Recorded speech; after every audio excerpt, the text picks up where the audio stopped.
In a small village nestled deep within the heart of Nigeria, where ancient stories are whispered on the evening breeze, lived a young boy named Ade. Ade was not like the other children.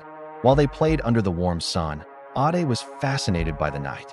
He longed to hold its velvet darkness, to feel the cool breath of the moon on his skin, not just for a few hours, but forever. He spent his days poring over forgotten texts in the elder's hut, searching for a way to make the night his own. One evening, as the sky bled into hues of orange and purple, Ade found what he was looking for, a forbidden ritual, a way to borrow the night itself. The warnings were stark, speaking of a terrible price, but Ade's desire was a fire that consumed all fear. He gathered the required items: a sliver of obsidian, a bowl of river water collected under a new moon, and a single, defiant chant passed down through whispers. Under the silent watch of a baobab tree, Ade performed the ritual. He chanted the ancient words, his young voice trembling with a mix of excitement and trepidation. As the last word left his lips, the world plunged into an unnatural, profound darkness. The crickets fell silent. The wind held its breath. Ade had done it. He had borrowed the night. A triumphant smile spread across his face as he reveled in the deep, inky blackness that was now his to command. The first few days were magical. Ade could extend the twilight, making the golden hour last for as long as he wished. He could deepen the shadows, playing hide-and-seek with spirits only he could see. His own shadow, once a mere follower, became his playmate. It danced when he was still.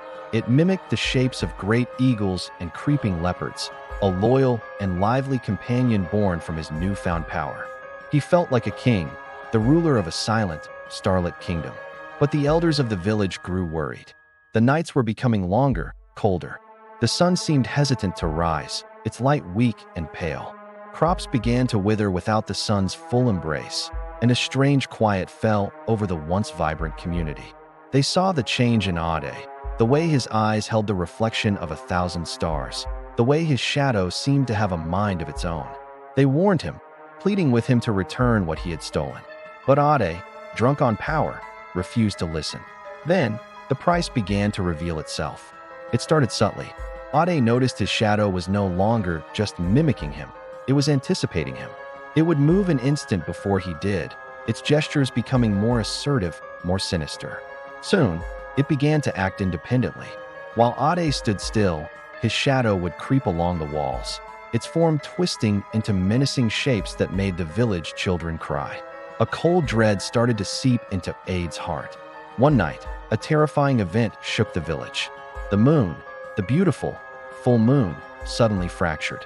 A jagged crack appeared across its silver face, as if struck by an unseen hammer. As the moonlight faltered, a collective gasp swept through the village.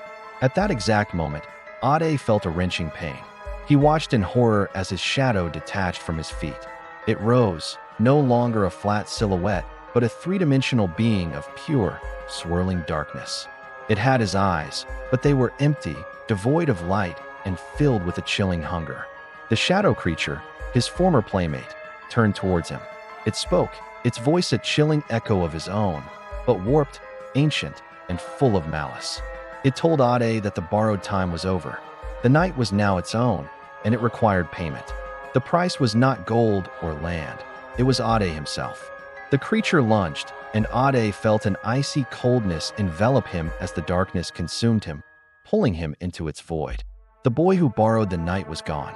All that remained was a wandering shadow, a being of pure darkness that roamed the village, a constant, terrifying reminder of the price of unchecked ambition.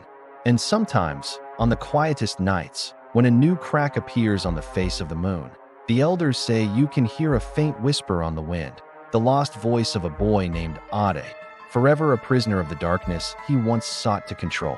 Thank you for watching. If you enjoyed this story, don't forget to like, subscribe, and hit the notification bell for more tales from the shadows.